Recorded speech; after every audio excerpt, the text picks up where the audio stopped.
Nah, termasuk di sini orang yang banci yang dimaksud di sini yang memiliki dua alat kelamin, laki-laki dan perempuan, sama-sama berfungsinya. Dua kelamin laki-laki dan perempuan satu orang, namanya khunsa muskil.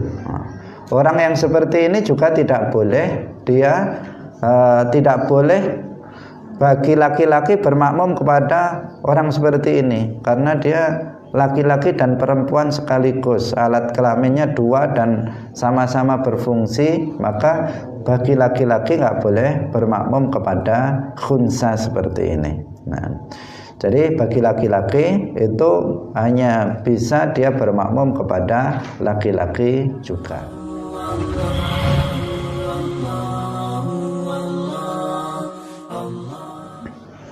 Assalamualaikum warahmatullahi wabarakatuh.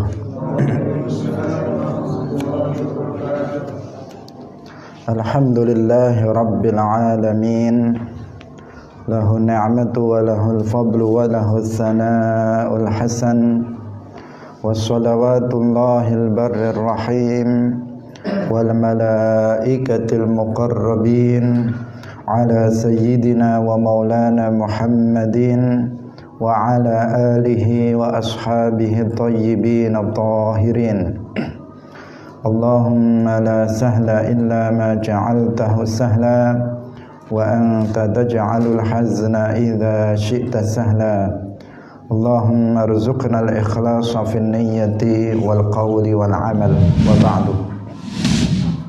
Ila Nabiyil Mustafa sallallahu alaihi wasallam wa ikhwanihi minal anbiya'i wal mursalin wa syuhada'i was salihin, khususan ila sultanil awliya Syekh Abdul Qadir Al-Jilani wa Syekh Ahmad Ar-Rifai wa Syekh Baha'iddin Naqsyabandi wa Syekhina Abdullah Al-Harari wa ila muallif hadzal kitab Al-Qadhi Abi Syuja' wa ila arwahi muassisi jam'iyyati Nahdlatul Ulama Syekh Muhammad Hashim Asy'ari wa Syekh Bisri Sansuri wa Syekh Abdul Wahhab Hasbuh wa ila arwahi jami'i ahli al-qubur minal muslimin wal muslimat wal mu'minin wal mu'minat min masyariqil ardi ila magharibiha, khususan ila arwahi abaina wa ummahatina wa ajdadina wa jaddadina wa masyayikhina wa masyayikhi masyayikhina.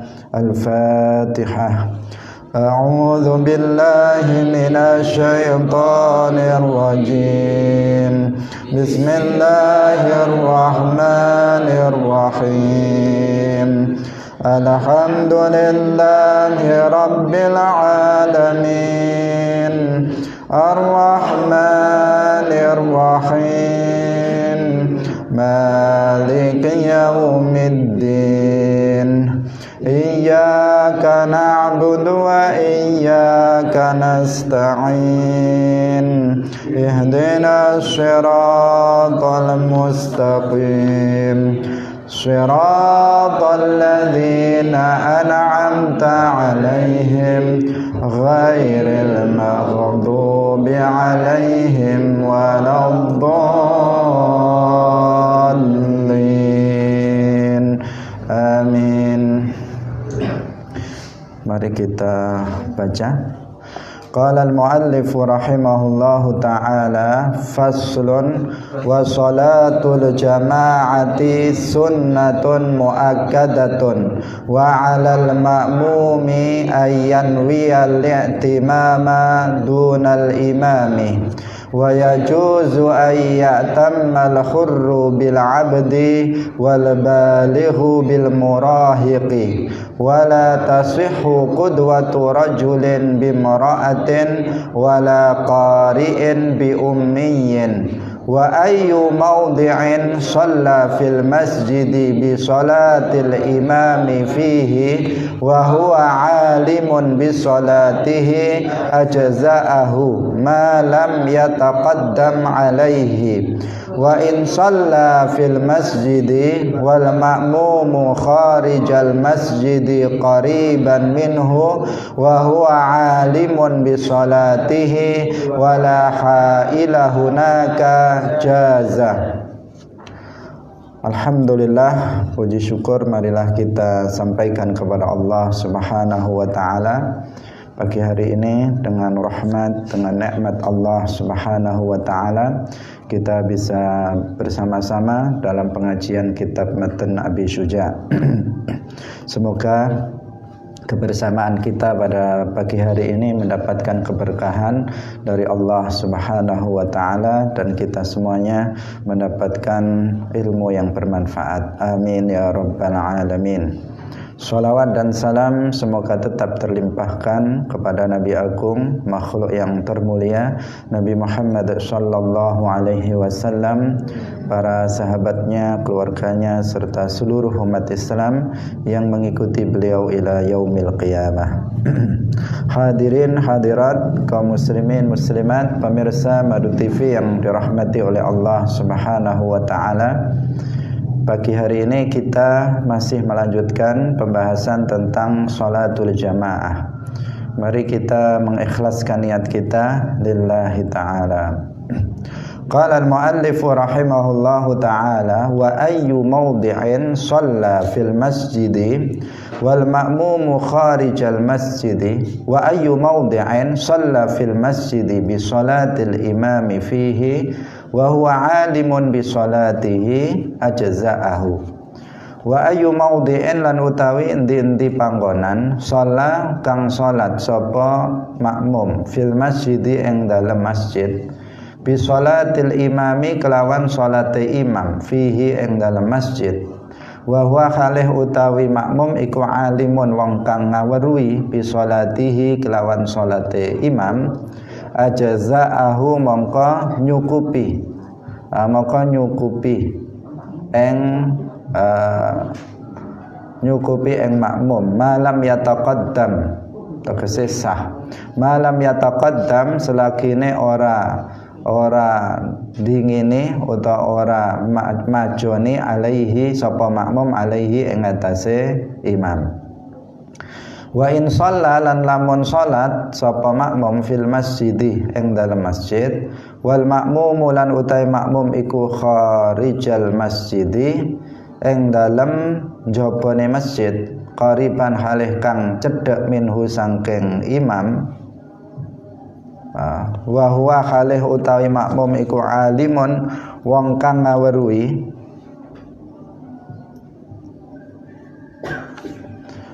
wong kang ngaweruhi bi sholatihi kelawan sholate imam wala haila lan ora ana penutup iku maujud hunaka ing dalem kono panggonan jaza mongko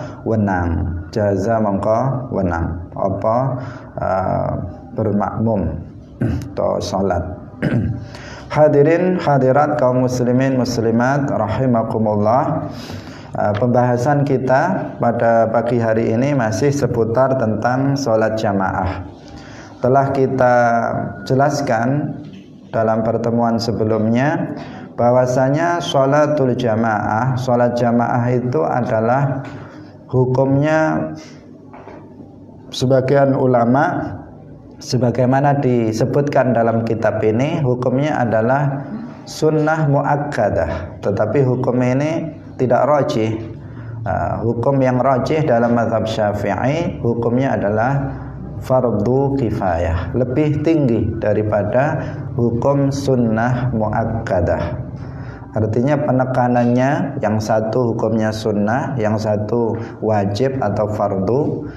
Di sini yang unggul, pendapat yang unggul menurut Al-Imam An-Nawawi adalah pendapat yang mengatakan bahwa sholatul jamaah itu adalah fardun kifaiyun atau fardul kifayah.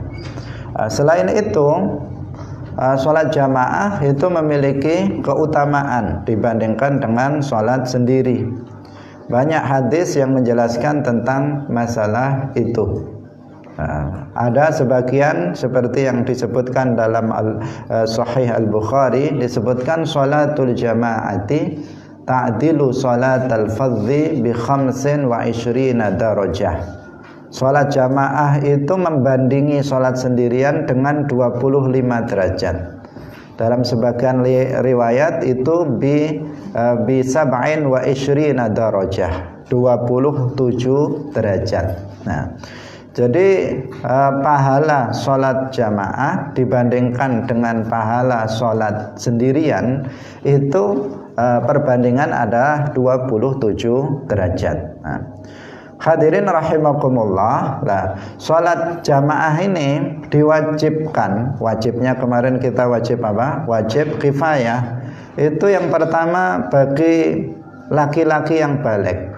Nah, bagi laki-laki yang sudah baligh. Perempuan itu tidak wajib kifayah untuk sholat jamaah. Artinya jika suatu kampung misalnya nggak ada jamaah sama sekali, nggak ada sholat jamaah sama sekali, maka yang berdosa bukan kaum perempuan, tetapi yang berdosa adalah kaum laki-laki. Karena yang memiliki kewajiban kifayah untuk mendirikan sholat jamaah adalah laki-laki, dan itu pun laki-laki yang baligh.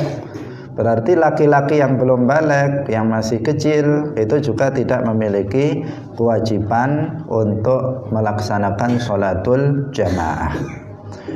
Kemudian yang kedua, yang berkewajiban untuk melaksanakan sholat jamaah adalah orang yang merdeka. Hamba sahaya itu tidak wajib jamaah, tidak wajib kifayah. Artinya mereka, para hamba sahaya, tidak terkena dosa seandainya di sebuah kampung tidak ada jamaah sama sekali. Kemudian orang yang mukim, orang yang dalam perjalanan atau musafir itu tidak wajib melaksanakan jamaah. Tetapi kalau dia orang jauh, tetapi dia sudah mukim, menetap di suatu daerah, maka dia juga memiliki kewajiban untuk melaksanakan sholat jamaah. Wajibnya wajib kifayah. Kemudian tidak ada uzur. Ini orang yang berkewajiban untuk sholat jamaah jika tidak ada uzur. Kalau ada uzur maka tidak wajib, misalnya hujan yang sangat lebat, atau misalnya takut keselamatan nyawa dia kalau dia pergi untuk berjamaah, takut nanti hartanya akan hilang dan sebagainya, karena di tempat itu memang tempat tidak aman, misalnya ada uzur, maka hal itu menjadikan tidak wajib bagi orang tersebut. Nah, jadi itu ketika kita mengatakan bahwa sholat jamaah hukumnya wajib, siapa yang memiliki kewajiban? Wajib kifayah, laki-laki, kemudian dia sudah baligh, dia adalah orang yang merdeka, dia adalah orang yang mukim bukan musafir, kemudian orang tersebut tidak ada uzur, tidak ada uzur untuk menunaikan sholatul jamaah. Artinya nggak ada penghalang bagi dia untuk melaksanakan sholat jamaah. Hadirin hadirat yang dirahmati oleh Allah, ini menguatkan penjelasan kita sebelumnya yang kita telah menyatakan bahwa pendapat yang unggul dalam hal sholatul jamaah ini adalah pendapat Al-Imam An-Nawawi yang mengatakan hukum sholat jamaah itu adalah fardu kifayah. Fardu kifayah itu artinya jika sudah ada yang syiar jamaah di suatu tempat itu sudah ada, maka jika yang lain kemudian ada yang sholat sendiri, maka tidak berdosa. Dia tidak berdosa, hanya saja dia tidak mendapatkan fadilah sholat dia tidak ada fadilah sholat jamaah yang lebih dari 27 derajat. Dan ini juga tidak cukup manakala sholat jamaah itu dilaksanakan di rumah. Artinya nggak ada yang di masjid atau di musola yang menunjukkan syiar. Misalnya satu kampung semua sholat jamaah, tapi semuanya di rumah, maka di sini juga fardu kifayahnya belum terlaksana. Fardu kifayahnya belum terlaksana. Tetapi kalau sebagian sudah ada yang di masjid, kemudian sebagian jamaah di rumah, maka ini sudah terlaksana. Berarti sudah gugur, kewajiban itu sudah gugur. Tetapi jika semuanya di rumah, jamaah sendiri-sendiri, tetapi di rumah semua, nggak ada yang syiar jamaah, nggak ada. Maka di sini semuanya masih kena dosa, meskipun mereka melaksanakan sholat jamaah di rumah masing-masing. Tapi jika ada di musola sini sudah ada jamaah, di musola sana sudah ada jamaah, di masjid ada jamaah, kemudian sebagian sholat di rumah, maka itu sudah tidak ada dosa bagi seluruh penduduk kampung itu, terutama bagi orang-orang yang memang memiliki kewajiban untuk melaksanakan sholat jamaah seperti yang tadi telah kita sebutkan, yaitu laki-laki yang baligh, merdeka, kemudian dia orang yang mukim dan tidak memiliki uzur. Hadirin hadirat kaum muslimin muslimat rahimakumullah. Kemarin sudah kita jelaskan tentang tata cara bermakmum, bahwasanya orang merdeka boleh bermakmum kepada hamba sahaya. Orang yang baligh juga boleh bermakmum kepada anak-anak yang murahek, yang dia belum baligh tetapi dia sudah mumayyiz. Dan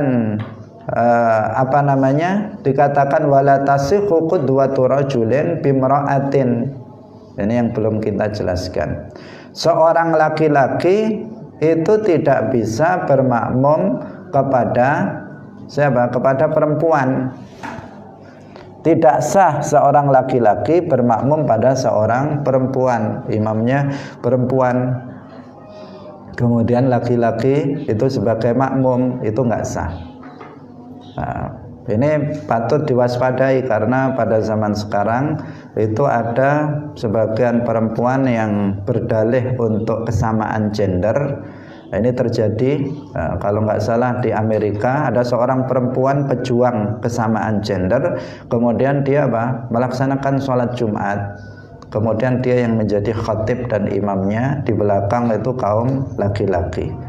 Itu ada alasannya adalah kesamaan gender, dia perempuan bisa menjadi imam sholat, bahkan dia menjadi khatib dalam sholat Jumat. Nah, ini tidak benar yang seperti itu, karena dalam syariat Islam seorang laki-laki tidak bisa bermakmum kepada seorang perempuan. Sementara perempuan bisa bermakmum kepada laki-laki, atau perempuan bermakmum kepada perempuan yang lain. Bisa imamnya perempuan, makmumnya perempuan, atau laki-laki makmumnya bisa perempuan dan laki-laki. Nah, termasuk di sini orang yang banci yang dimaksud di sini yang memiliki dua alat kelamin, laki-laki dan perempuan, sama-sama berfungsinya. Dua kelamin laki-laki dan perempuan satu orang, namanya khunsa muskil. Orang yang seperti ini juga tidak boleh, tidak boleh bagi laki-laki bermakmum kepada orang seperti ini, karena dia laki-laki dan perempuan sekaligus, alat kelaminnya dua dan sama-sama berfungsi, maka bagi laki-laki nggak boleh bermakmum kepada khunsa seperti ini. Nah, jadi bagi laki-laki itu hanya bisa dia bermakmum kepada laki-laki juga. Hadirin hadirat yang dirahmati oleh Allah Subhanahu wa taala. Kemudian muallif rahimahullah mengatakan wala tasihhu qudwatu qari'in bi ummiyin. Tidak sah orang yang qari', orang yang bagus bacaannya, itu bermakmum kepada ummi, artinya orang yang tidak bagus bacaannya. Jadi al-qari' yang dimaksud apa? Orang yang bagus bacaannya. Kalau membaca Al-Fatihah itu benar dan sah, maka dia tidak boleh bermakmum kepada orang yang al-ummi.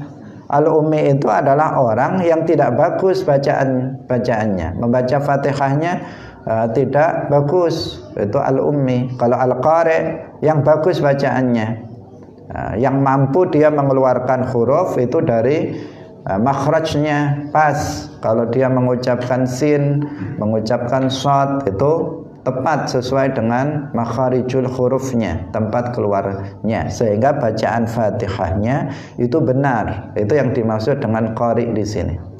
Qari di sini bukan artinya orang yang bisa qiraat lagu itu seperti Muammar atau yang lainnya, tidak.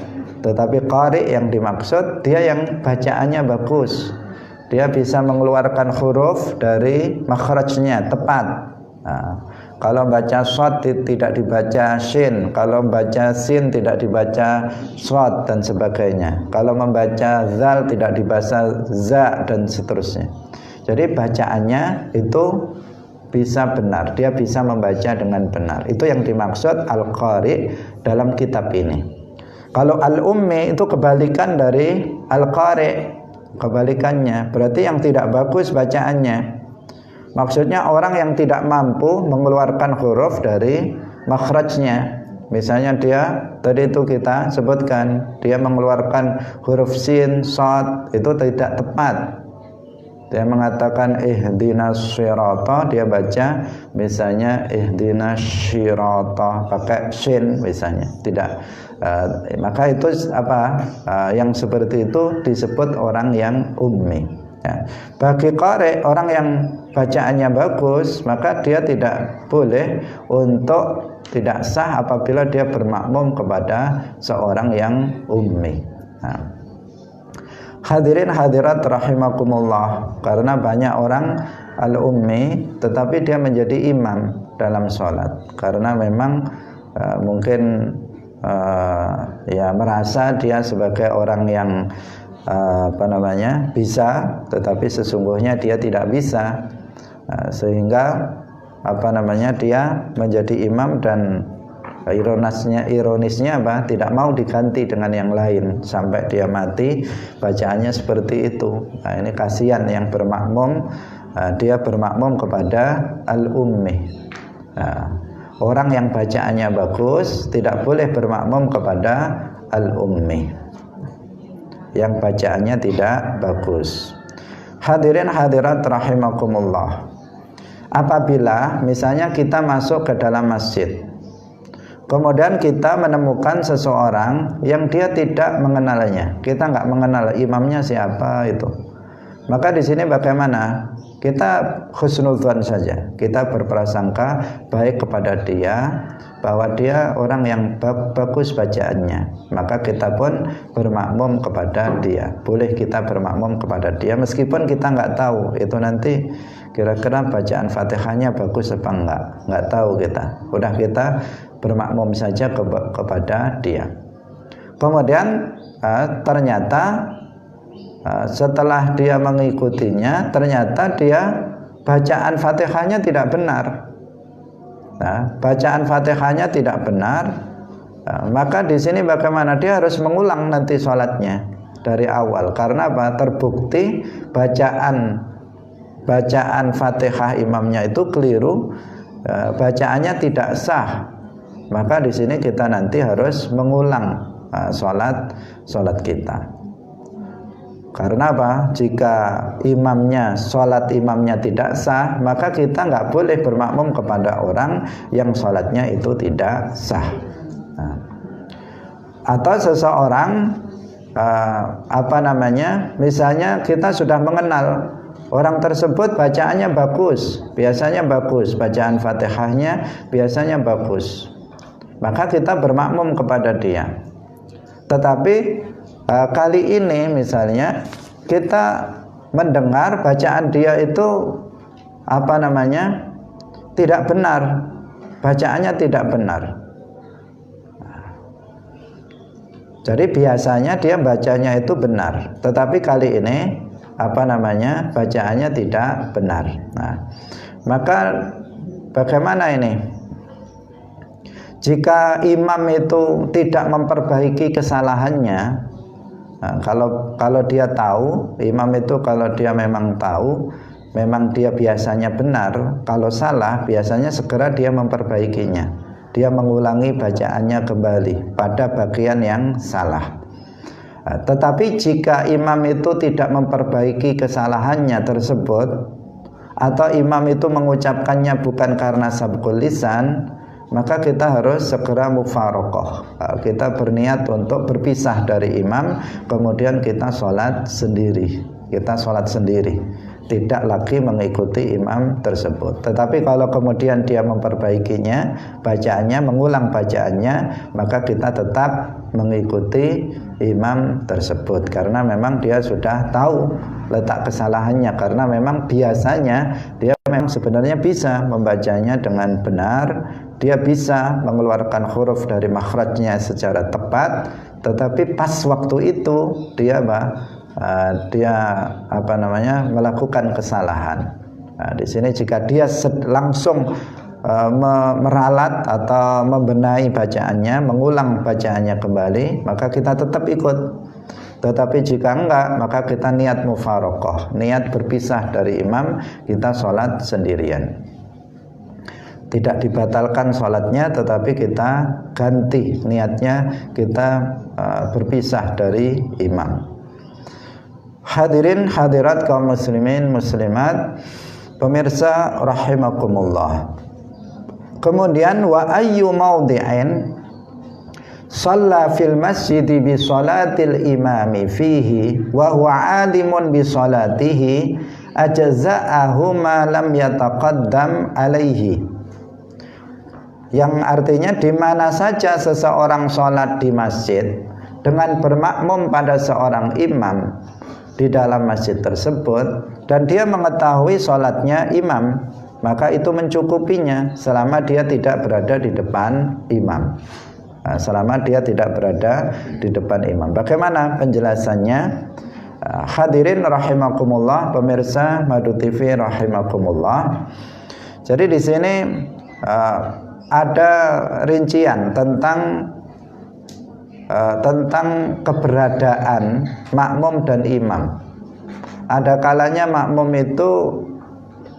dan imam itu berada di dalam masjid, kumpul di dalam masjid. Ini ada ketentuannya.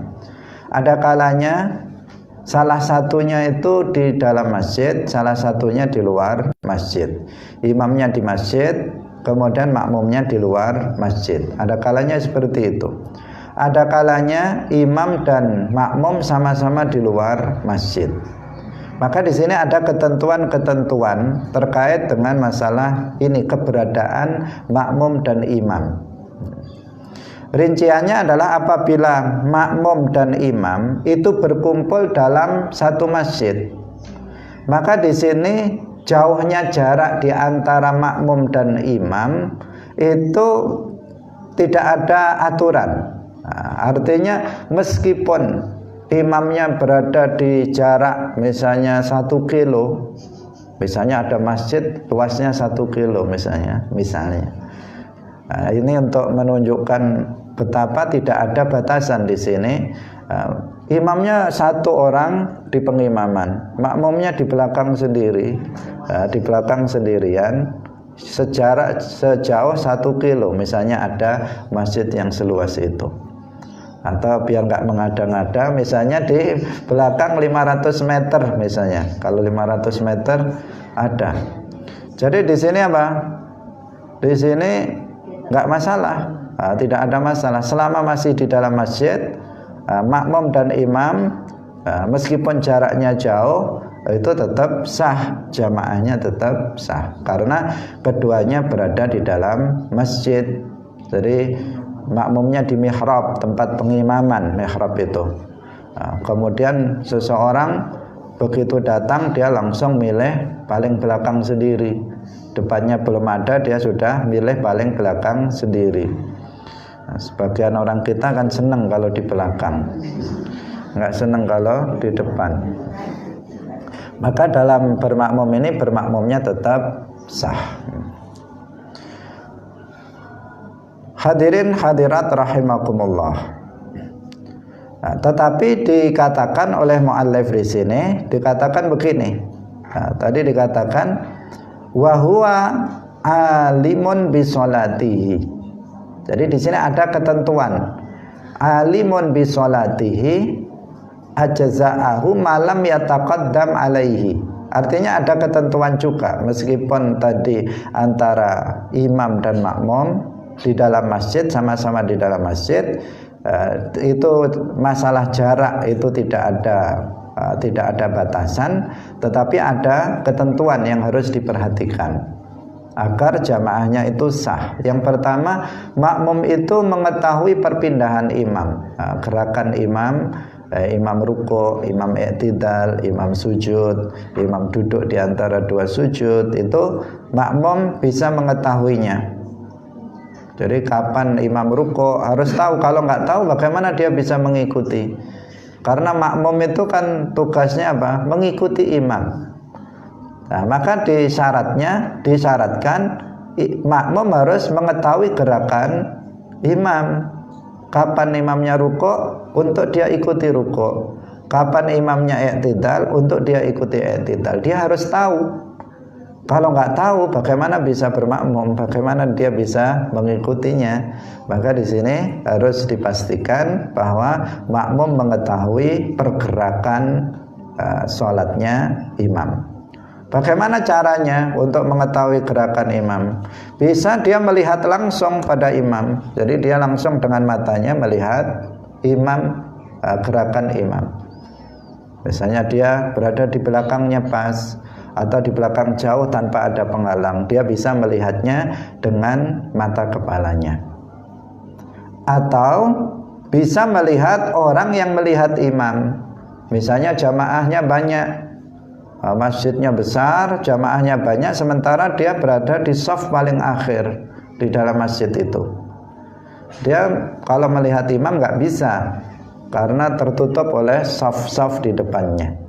Maka di sini dia bisa melihat imam dengan melihat orang yang melihat imam. Jadi di belakangnya dia melihat imam, di sini sudah nggak lihat, tetapi dia bisa melihat orang yang melihat imam. Maka di sini juga sudah mencukupi, Atau yang ketiga, dengan cara mendengar suara imam.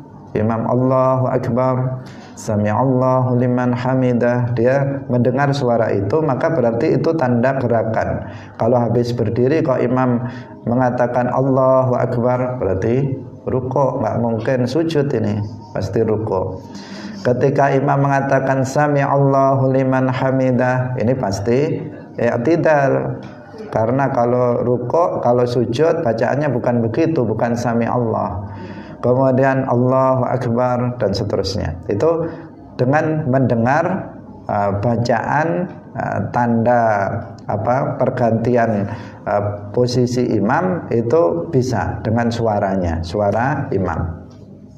Atau kalau imam suaranya lirih, misalnya suaranya lirih atau keras, tetapi dia jauh dari imam sehingga dia nggak bisa mendengar secara langsung dari suara imam, maka dia juga bisa mengetahuinya gerakan imam dengan suara mubaligh. Mubaligh itu bukan orang yang ceramah itu yang dimaksud di sini. Mubaligh yang dimaksud di sini adalah orang yang memang bertugas untuk menyambung suara imam. Jadi di mana suara imam itu habis, misalnya suara imamnya lirih, dalam jarak 2 meter sudah nggak terdengar lagi, maka berdiri di tempat itu seorang mubaligh. Ketika imam mengatakan Allahu Akbar, mubaligh mengatakan Allahu Akbar. Imam mengatakan Sami'allahu liman hamidah, kemudian mubaligh mengatakan Sami'allahu liman hamidah. Yang belakang mendengar suara mubaligh, tidak langsung mendengar suara imam. Itu juga sudah mencukupi, sebagai syarat untuk bahwa makmum telah mengetahui pergerakan perpindahan dari imam, perpindahan posisi dari berdiri menjadi ruku', menjadi i'tidal, sujud dan seterusnya. Hadirin hadirat rahimakumullah. Tetapi kemudian dikatakan oleh mu'allif ajza'ahu malam yataqaddam alaihi, selama makmum itu tidak mendahului imam. Artinya makmum tidak berdiri di depan imam. Kalau di dalam masjid tapi makmumnya di depan, imamnya di belakang, itu ya nggak sah. Jadi imamnya yang di depan, makmumnya di belakang. Hadirin hadirat rahimakumullah. Lah, ukurannya adalah tumit. Jadi ukurannya adalah tumit. Artinya tumit itu apa namanya? Tumit. Nah, sudah paham kita, tumit bagian belakang dari telapak kaki itu tumit. Tumitnya itu tidak boleh lebih di depan dari tumitnya imam. Jadi tumitnya harus di belakang tumitnya imam. Kalau jari-jari kakinya, bisa saja jari-jari kakinya makmum lebih di depan dari jari kaki imam. Misalnya imamnya anak kecil, kakinya kecil, kemudian makmumnya orang dewasa, kakinya besar. Nah, tumitnya sudah di belakangnya, tetapi jari-jarinya makmum lebih di depan daripada jari-jarinya imam, maka itu sudah sah. Karena ukurannya bukan jari-jari, tetapi ukurannya adalah tumit. Bahwa tumitnya makmum tidak boleh lebih di depan dari tumitnya imam. Itu. Nah, bukan jari-jari kakinya makmum lebih di belakang dari jari-jarinya imam, bukan seperti itu. Nah, ini parameternya. Nah, jadi terkadang kita melihat kalau kita berjamaah cuman berdua, misalnya imam dan makmum, kita akan mendekat kepada imam. Nah, di sini apa?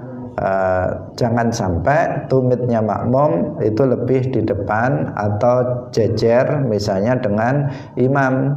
Kalau jejer sama sekali atau bahkan lebih di depannya, ini nanti bermakmumnya menjadi tidak sah.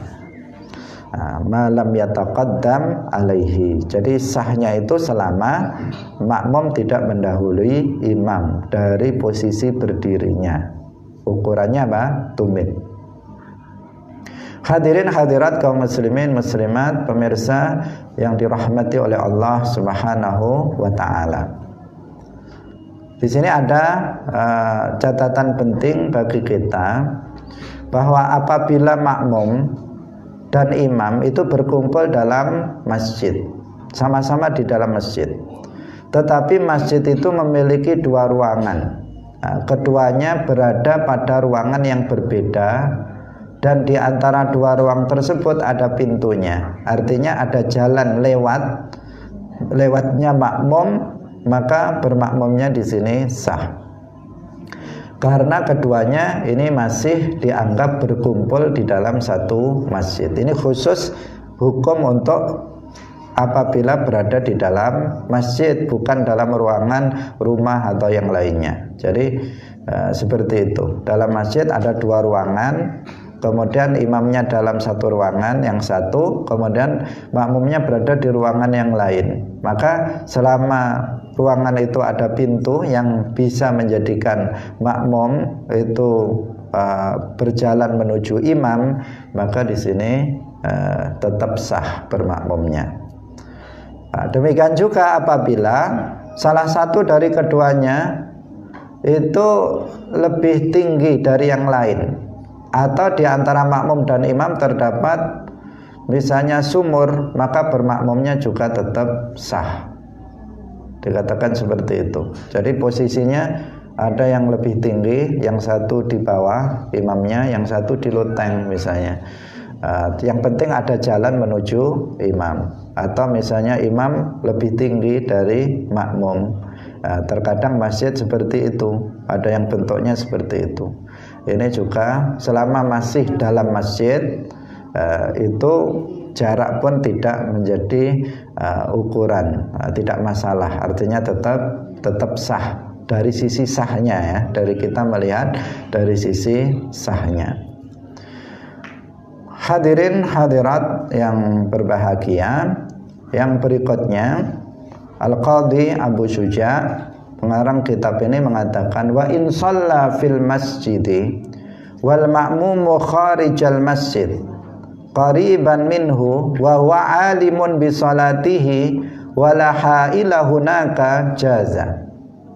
Nah, sekarang bagian yang kedua. Bagian yang pertama tadi apa? Bagian yang pertama, makmum dan imam sama-sama di dalam masjid. Nah, itu sah dengan ketentuan yang sudah kita sebutkan tadi. Masalah jarak nggak ada masalah, tetapi ketentuannya tadi apa? Makmum harus mengetahui pergerakan imam dengan beberapa hal yang caranya seperti yang sudah kita sampaikan.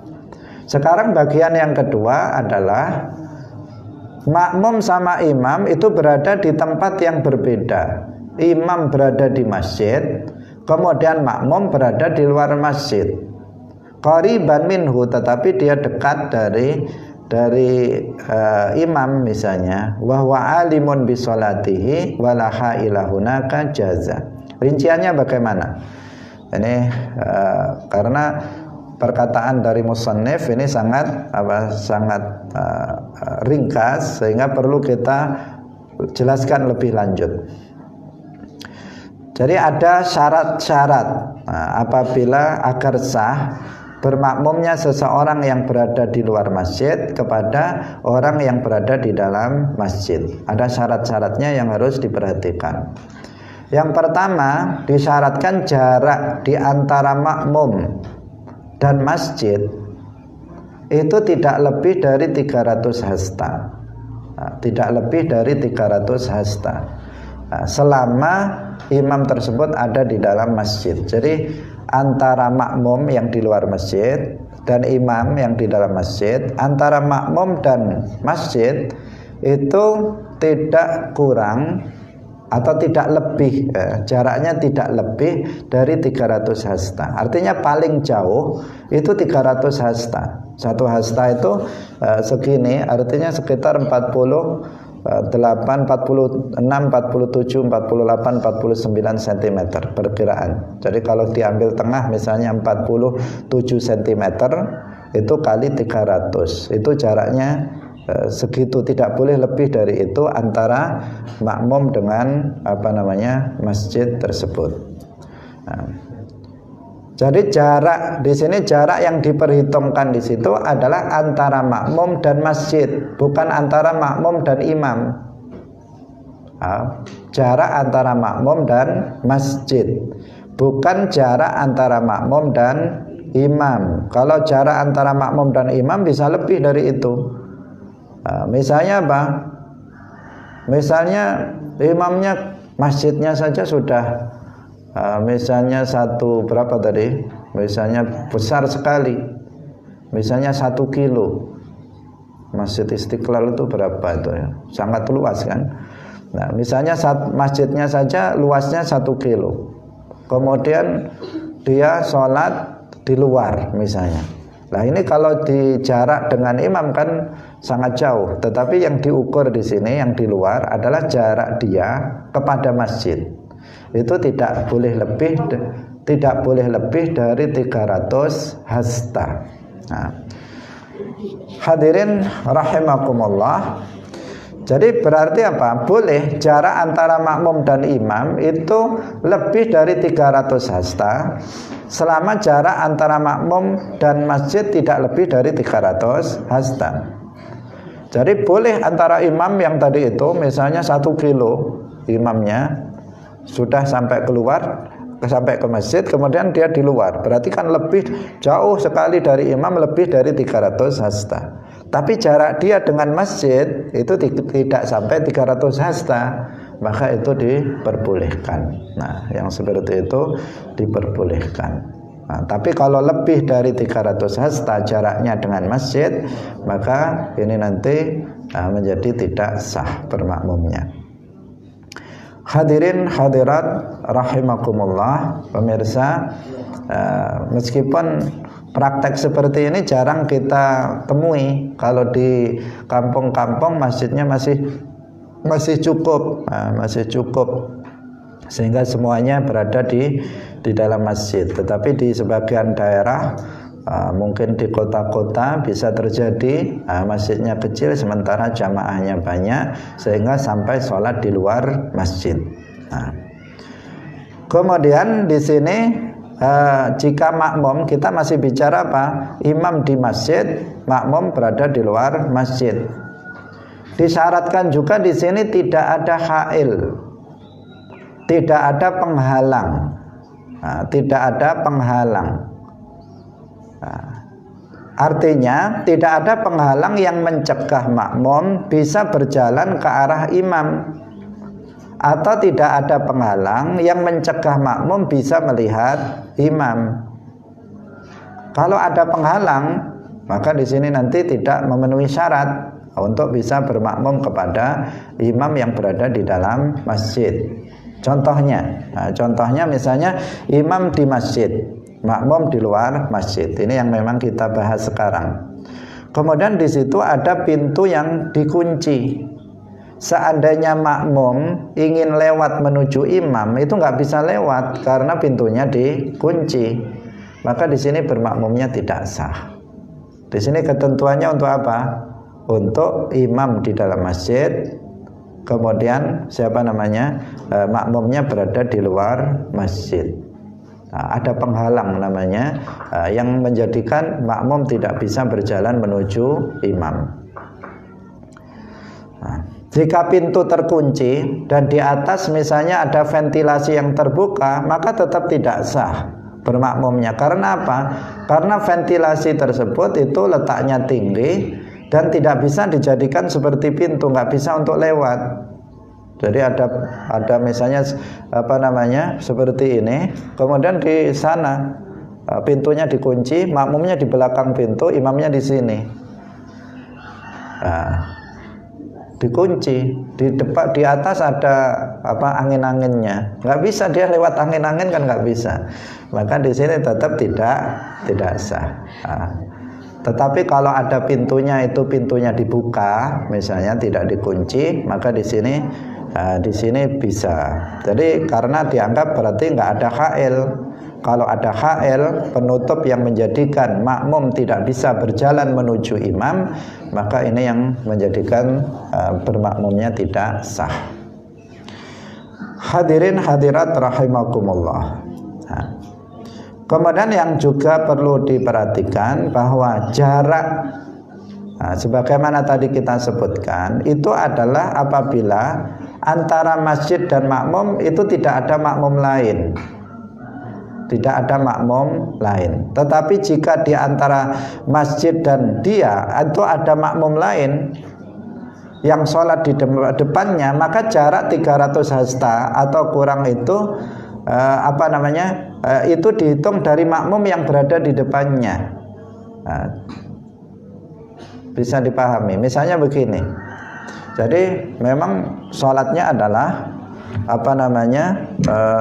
jamaahnya sangat banyak, masjidnya sudah besar, penuh. Kemudian ada orang sholat di luar masjid, jika nggak ada makmum di depannya, tidak ada makmum di depannya, maka jarak dia dengan masjid itu tidak boleh lebih 300 hasta. Tetapi jika di sini ada, di belakang, di luar masjid ini ada shaf. Ini meskipun 1 kilometer misalnya, maka nggak ada masalah. Karena jarak 300 hasta itu maksudnya apa? Jika di depannya tidak ada makmum lain, maka jarak dia antara masjid itu tidak boleh lebih dari 300 hasta. Tapi kalau misalnya di depannya itu ada makmum, jadi meskipun di luar masjid ada 100 shaf, di luar saja ada 100 shaf, dia berada di belakang sendiri, di shaf yang ke 101 sendirian misalnya, atau misalnya dia di sini nggak masalah. Kenapa? Karena di sini di depannya ada shaf lain. Jadi ukuran 300 hasta itu adalah jika di depannya tidak ada makmum lain, tidak ada shaf makmum lain yang berada di depannya.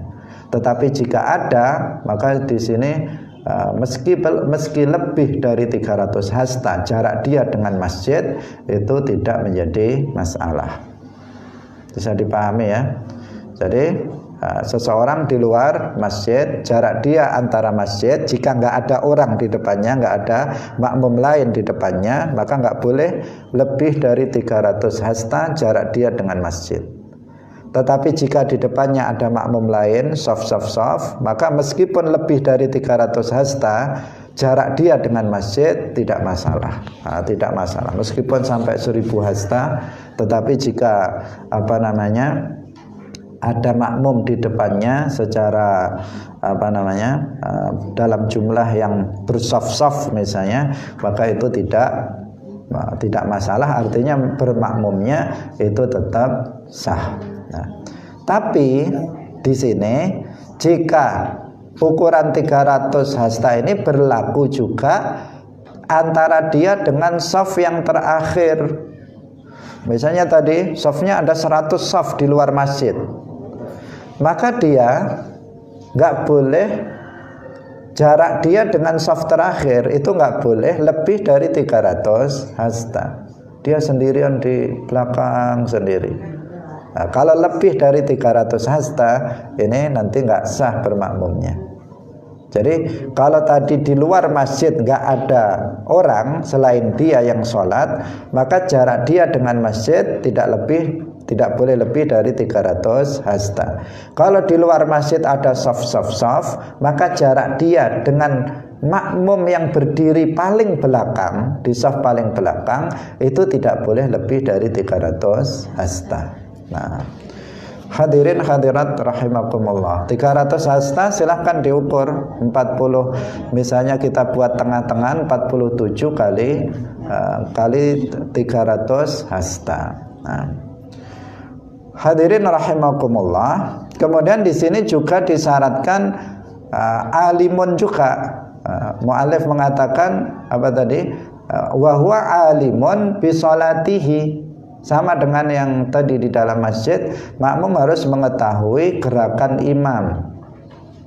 Dengan cara tadi melihat langsung gerakan imam, atau melihat orang yang melihat imam, atau dengan mendengar suara imam, atau dengan mendengar suara mubaligh yang menyampaikan suara imam. Itu yang dimaksud mengetahui gerakan imam.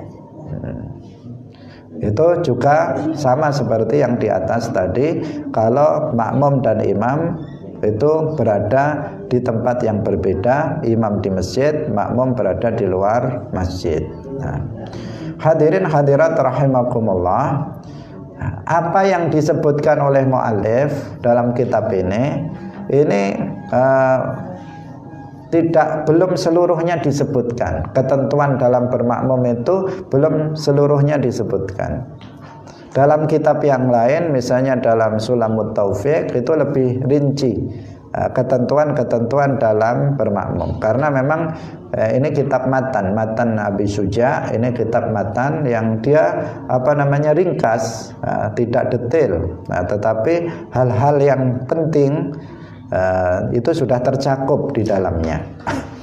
Di antaranya yang perlu kita ketahui juga dalam bermakmum, selain yang disebutkan dalam kitab ini, adalah bahwa makmum itu bertakbiratul ihram harus setelah imam selesai takbiratul ihram. Enggak boleh bersamaan atau sebelumnya. Jadi imam Allahu Akbar baru makmum Allahu Akbar. Enggak boleh bareng Allahu Akbar bareng sama imam, atau makmumnya lebih dulu dari imam, itu tidak bisa.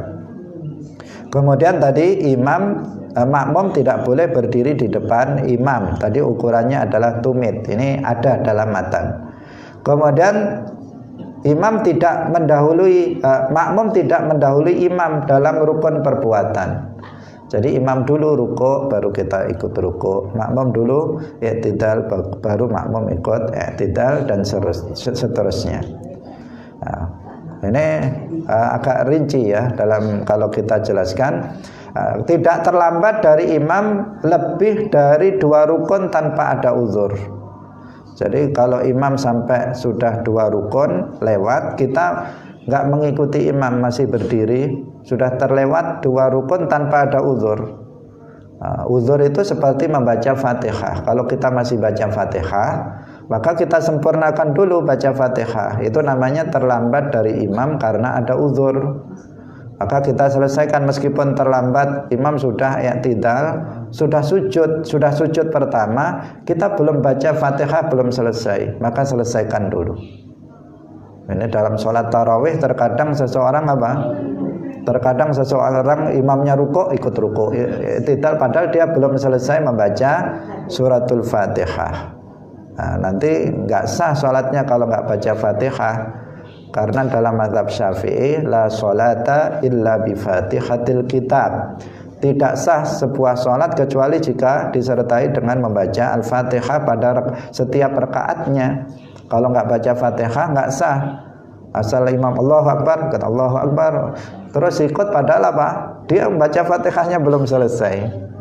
Jadi jika dia ketinggalan dari makmum 2 rukun atau lebih tanpa ada uzur, Fatihah sudah selesai, tapi dia tetap berdiri saja sementara imamnya sudah sujud, maka di sini nanti yang akan bisa batal sholatnya makmum. Tapi jika ada uzur, karena uzurnya itu menyempurnakan, menyelesaikan bacaan Fatihah, maka itu tidak masalah. Memang seperti itu yang harus dia lakukan.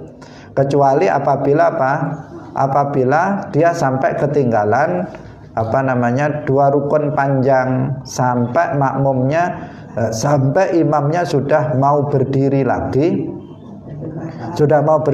dia masih baca Fatihah. Nah, maka di sini dia nggak boleh menyempurnakan Fatihahnya, dia harus langsung ngikuti posisi imam, kemudian menambah 1 rakaat di belakang. Itu seandainya ketinggalan baca Fatihah, belum selesai sampai ketinggalan 2 rukun yang panjang. 2 rukun yang panjang itu seperti misalnya sujud, seperti rukuk. Kalau yang pendek i'tidal, duduk di antara 2 sujud. Hadirin hadirat rahimakumullah, demikian beberapa hal yang penting untuk kita sampaikan dan kita ketahui terkait dengan masalah sholatul jamaah. Berikutnya kita akan berpindah tentang sholat jamak dan qasar. Insyaallah akan kita lanjutkan besok. Barakallahu fikum wallahu muwaffiq ila aqwamit thoriq. Wassalamualaikum warahmatullahi wabarakatuh.